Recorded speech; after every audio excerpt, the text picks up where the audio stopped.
Welcome. I'm Denise Arola, and I'm the Associate Director for the Office for Education Policy, and I'm here with a really quick video for parents about what you need to know regarding the K-2 summative results that have just come out in the past 2 weeks. The K-2 summative results are just coming out. These are the results that are from last spring, the school year prior to the one we're in right now. And it may seem odd that you got your screener results for the beginning of this year before these came out, but there was a lot of redevelopment and redesign and field testing of items to make sure we're giving the best test possible to understand where our learners are in their learning. And so these results were put behind the screener results because those are most pertinent to the year right now. And because there were so many different enhancements and new items that are more developmentally appropriate for our students, it took a little bit longer to get these scores out. As a parent, you can think of this as an end-of-the-year check on how well your child mastered grade level standards from last year. And it may or may not be close to what you're seeing on the screener. They are two different tests. So students can finish the year pretty strong, and then when they start the year, some of the things that they were strong in, they may need review. So they may show up as areas on the screener that may need some additional work. So don't worry if that is the case. So again, this is more of a check for the end of the last school year. In future, these results will come out at the end of the school year, and you won't be waiting until the fall of the next year to get these. You may have received a notification that these results are available, and you may have been given a special code for each of your children. You go to the family portal and you scroll down a little bit, and there you can enter the family portal. Your child will have a special access code. If you did not receive that in an email, please ask your child's teacher for it. It's important that you access these resources around your child's learning. Once you're in the portal, your child's results will pop up, but most likely you'll see the most recent screener results. So in order to see the summative results, you need to go to the year toggle, which I've highlighted with this green arrow, and select the 2024-25 school year. That way your students' summative results from last year will show up. You can see there's English Language Arts and there's mathematics. We do not do science at K2. I take that back. We may teach science at K2, but we don't test science at K2. I hope you teach science at K2. So here's a set of results for a child, and you can see that at English Language Arts, the student was proficient at the end of the grade level, and it looks like they were in grade 1 last year. And their score is given as well as where that score falls on the scale, which goes from 1,000 to 1,020. You can see here there's a description about what this means. A student demonstrating a proficient understanding, shows mastery of grade level standards. Students are on track for college and career and demonstrate readiness for content at the next grade level. And then on the right, you can see the student was advanced in mathematics, and these students are on track for college and career and demonstrate readiness for advanced and accelerated content at the next grade level. So this is the basic information that you're going to get. If you want deeper information, you would click on one of these two download detailed report, and that will take you into the individual student report, which typically has more information, and we call it an ISR, or individual student report. I did say typically has more information. For this year, there's not a lot of extra information, but there will be in the coming years. And part of that is because we field tested so many new items that we need to be able to put them into the operational test and get more information about the deeper reporting categories that students are being assessed on.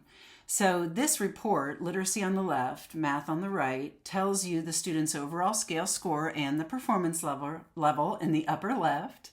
It shows you where that score falls regarding the various performance levels and a description of what that means. It also shows you the state average, your child's school district average, and your child's school average. So you can take a look at how your child did relative to these larger entities. Now, that little tiny plus or minus that's right next door to their score, that means that in a perfect world, if we were assessing your student, their score would fall within a range, plus or minus. So this one is 1,066 for literacy, plus or minus 2.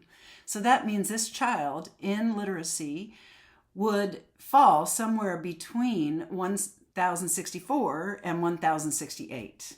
So that's the range is there because there's no perfect measurement. Even when we get on the scale in the morning, there's no perfect measurement. It's probably got an error of plus or minus however many pounds. And so this is a similar thing. This puts a confidence band or gives us confidence that our student would fall within that range. Now, if your student's confidence band is over one of these levels, it means your student is kind of on the cusp of one of those levels if their confidence band spreads between the one level and another level. And that's okay. That means they're close to the next level. And so we want to encourage them to get to the next level the next time around. You might be asking yourself, so what? Now what? There's a lot of information, and this doesn't give me much to go on. I'm going to explain some resources that may be helpful to you depending on how deep you want to go. You can see that this initial resource is a guide for the K3 screener and the K2 interim and summative assessment guides. The K2 summative starts at around page 16, and it has a nice explanation of who is assessed, why are they assessed. Your students, if they are in K2 this year, will be taking an interim this winter. And so you might want to read up on what's coming for that and what that's intended to tell you. Again, this is a deep resource. You can go as deep as you want, or you can go, wow, too much for me. I'm going to let it go. This is really just for people who live in the details. This is a parent-friendly resource, and this resource is under a different division's website. It's called Learning Services at the Division of Elementary and Secondary Education for our state. But I wanted to bring it across here and highlight it because this is a resource that you can use to understand, oh, if my child was at a level 2 on the kindergarten summative, what does that mean? Like, what were the standards that my child was supposed to have demonstrated mastery on? And what are some resources to help me with that? Notice on the right-hand side, this Learning Targets link is going to take you to a page that is split up by grade spans. And each of these grade spans has helpful documents just like this. So I highlighted the K2, but if you have several children in the system and you want to know resources for the other grades, this Learning Targets website that I've given you will take you to the landing page, and then you can decide which grade span you want to open. When it opens up, you're going to see on the left a learning companion guide, which has learning activities. On the right, you see the learning targets themselves. These are a distilled down, simplified short list of what are the most important things for a kindergartner or a first grader. What are their learning targets, a second grader?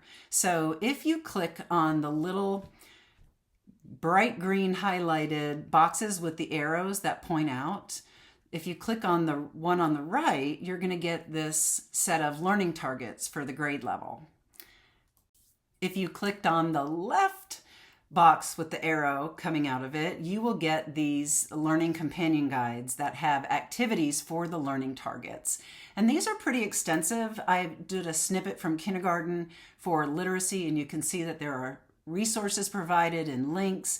There are activities that are suggested for each of the different learning targets that are listed on that initial page. So parents, these are probably very underused resources that I hope you will find and use to support your learner and help them have the best year that they can have. So stay tuned. We want to know your questions and suggestions for future videos. I know as a parent, there's so much information that you're bombarded with and there's so little time to process it. So if there are things that you want a short video on, let me know. You can email us at oep@uark.edu, and we'll try to respond to as many as possible in as short a video as possible that we can do.